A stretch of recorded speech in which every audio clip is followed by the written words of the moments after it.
3 എന്ന് പറയും. അപ്പം ഞാൻ എന്താണ് ചെയ്തത്, ഈ രണ്ട് സ്ഥലത്തും 9 ഉണ്ട്.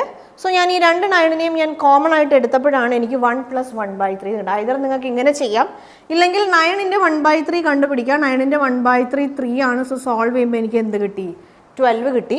ഇവനെ ഒന്ന് നമുക്ക് സോൾവ് ചെയ്ത് നോക്കാം. അപ്പോൾ നമുക്ക് 12 ആണോ കിട്ടുന്നത് നോക്കാം. ഫ്രാക്ഷൻ അഡീഷൻ ആണ്. ഇവിടെ എനിക്ക് കിട്ടി 4/3 എന്ന് കിട്ടി. ഈ 3യും 9ഉം ക്യാൻസലായി സോൾവ് ചെയ്തപ്പോൾ എനിക്ക് എന്ത് കിട്ടി, 12 എന്ന് കിട്ടി. ഇപ്പോഴത്തെ എൻ്റെ റൈസിൻ്റെ ക്വാണ്ടിറ്റി എന്താണ്, 12 കപ്പ് റൈസാണ്. ഇപ്പോഴത്തെ എൻ്റെ റൈസിൻ്റെ ക്വാണ്ടിറ്റി എന്താണ്, 12 കപ്പ് റൈസാണ്. അപ്പോൾ ഇനി നോക്കിക്കോളൂ, ഈ 12 കപ്പ് റൈസാണ്. അപ്പോൾ എൻ്റെ വാട്ടറിൻ്റെ ക്വാണ്ടിറ്റി എങ്ങനെയാണ് കൂടേണ്ടത്. അപ്പോൾ ഇവിടെ എന്താണ്, റൈസിൻ്റെ, അതായത് 9 കപ്പ് റൈസിൻ്റെ 33.33% ഞാൻ കൂട്ടി.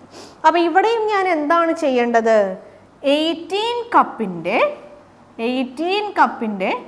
33.33% ഞാൻ